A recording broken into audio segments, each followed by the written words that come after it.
जब बाप मजदूरी करके लाता है ना, शाम को मजदूरी करके, मैंने बहुत सारे लोग देखे हैं रक्षा चलाते हैं तो चेहरों पर धुआं पड़ा होता है, रक्षा चलाते। बहुत सारे ऐसे लोग हैं जो भैंसों का काम करते हैं तो बेचारों की एड़ियों को गोबर लगा होता है। बहुत सारे ऐसे मजदूर देखे जो किसी कारखाने में काम करते हैं तो ग्रीस स्याह रंग की कपड़ों को लगी होती है, लेकिन वो शाम को जब उसे दिहाड़ी मिलती है ना, या जुमेरात को जब उसे हफ्ते के पैसे मिलते हैं तो वो पैसे लेके खुशी खुशी घर आता है। फिर वो चौक पे खड़ा होता है और फिर वो खड़ा होके वहां से किन्नो खरीदता है, आम खरीदता है, आड़ू खरीदता है, फल खरीदता है। और जब वो ला के घर में आता है वो सामान, और उसका छोटा बच्चा दस्तरखान बिछाता है और दस्तरखान पे वो धो के हाथ बैठता है, और बीवी जो इंतजार कर रही थी वो 10 दफा, ये मैंने ये देहात में माहौल देखा है, एक दफा बिस्मिल्लाह नहीं पढ़ती, वो 10 दफा बिस्मिल्लाह। वो छुरी धोती है, बिस्मिल्लाहिर्रहमानिर्रहीम, वो 10 दफा बिस्मिल्लाह पढ़ती है।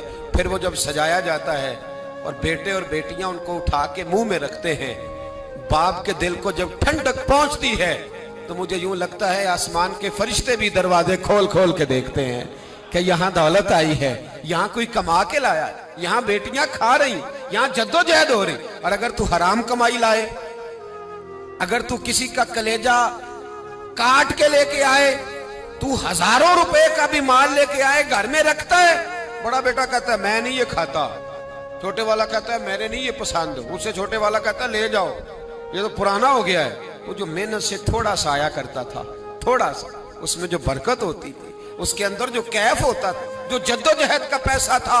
मैं ये हदीस पढ़ता हूँ तो झूम जाता हूँ। कुछ लोगों ने और सहाबी का नाम लिखा है, कुछ ने लिखा हज़रत जाबिर इब्ने अब्दुल्ला थे, फावड़ा चलाते थे, फावड़ा पंजाबी में ना कह दूं, कई वांदे होंगे साहब। हम लोग समझते हैं ना ये मजदूर ऐसे ही है, नकम्मा ही होता है। मजदूर को कौन पूछता है? फावड़ा चलाते थे, कुदाल से मेहनत करते थे, नबी पाक से मिलने आए। अल्लाह करे आज भी पिराने उजाम गरीबों से प्यार करने लग जाए। अल्लाह करे मशाइख उलमा थोड़ा सा इन्हें भी टाइम देने लग जाएं। कहते हैं मैं हुजूर से मिलने आया, आगे बढ़ा, और चूंकि मेरे कपड़े भी जरा मैले थे और चूंकि मैं मजदूरी करके आया था तो पसीना भी था, तो मेरी ख्वाहिश थी कि जरा सारे मिल ले, मैं जरा बाद में आगे होता हूँ। कहते हैं मैं एंड पे गया, साहिब उज़्दुल गाबा ने लिखा है, कहते हैं आगे बढ़ के मैंने हुजूर से सलाम ली, बाकियों को तो सलाम हुआ था, मेरे नसीब देखो जब हुजूर के हाथों में मेरा हाथ गया तो मुस्तफा ने हाथ ही थाम लिया। और यार सुनो तो सही, जिसका हाथ नबी पाक थाम ले, जिसका हाथ नबी पाक थाम ले। आला हजरत फाज़िल बरेलवी के छोटे साहिबजादे मुफ्ती आजम हिंद मौलाना मुस्तफा रजा बीमार थे, उनके पीर खाने के एक सैयदजादे तीमारदारी करने आए, तो घर वालों ने कहा शाह जी हजरत खाना नहीं खा रहे 2-3 दिन से, आप सैयद हैं, आप कहेंगे तो खा लेंगे। कहा शोरबे में रोटी भिगो के लाओ। कहते हैं रोटी भिगो के लाई। 91 साल के मुफ्ती आजम जब रोटी देने के लिए शाह जी आगे बढ़े, कहा हुजूर उठिए ना, खाना खाइए। तो कहते हैं मैंने उनकी कमर पे हाथ रखा उठाने के लिए। 91 साल के बाबा जी, बुढ़ापा, कमजोरी, जोफ, सारा कुछ, लेकिन जब मैंने पीछे हाथ रखा ना उठाने के लिए, खाइए, कहते मेरा हाथ थाम के कहने लगे शाह जी एक वादा करो पहले। मैंने कहा कौन सा? कहने लगे यहां सहारा दिया है तो वहां भी दोगे कि नहीं दोगे? ये वादा करो, यहां सहारा दिया है तो वहां भी दोगे? कहते मैं रो पड़ा, मैंने कहा दूंगा। तो कहने लगे चलो फिर खा लेते हैं खाना। ओ भाई जिसका हाथ नबी पाक थाम ले, जाबिर इब्ने अब्दुल्ला कहते हैं सलाम लेके रुखसत हो गए सारे, और मेरा हाथ हुजूर ने थाम लिया।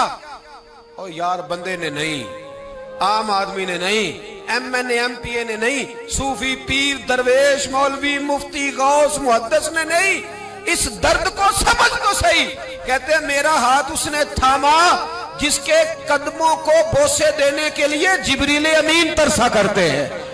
हजरत जिब्रील जिसके पैरों को बोसा देने को तरसे, हुजूर ने हाथ थाम लिया, पकड़ लिया और खोल के फरमाया ये क्या है, ये क्या है? सोने छाले पड़ गए। हुजूर मेहनत करता हूँ, हुजूर कबीलदार हूँ, छोटे बच्चे मजदूरी करता हूँ, छाले पड़ गए। कुछ अमीर से आबा खड़े थे, कहते हैं हमने रुख बदल लिया, महबूब की तरफ देखने लगे, हमने अजीब नजारा देखा कि उसका हाथ हुजूर ने थामा है, और फिर हमने देखा कि महबूब की गर्दन झुकी, गर्दन झुकी किसकी? जिसके आगे खिंची गर्दनें झुक गई। महबूबे मुकद्दस ने गर्दन को झुकाया और फरमाते उस वक्त तो हालात ही बदल गए जब महबूब ने मजदूर के छालों वाले हाथों को चूमना शुरू कर दिया। फरमाते महबूब चूम रहे थे और बड़े बड़े अमीर खड़े रो रहे थे, काश आज गरीब होते। आज गरीबी को इज्जत मिल गई, आज गरीबी को शान मिल गई, गरीबी को मर्तबा मिला।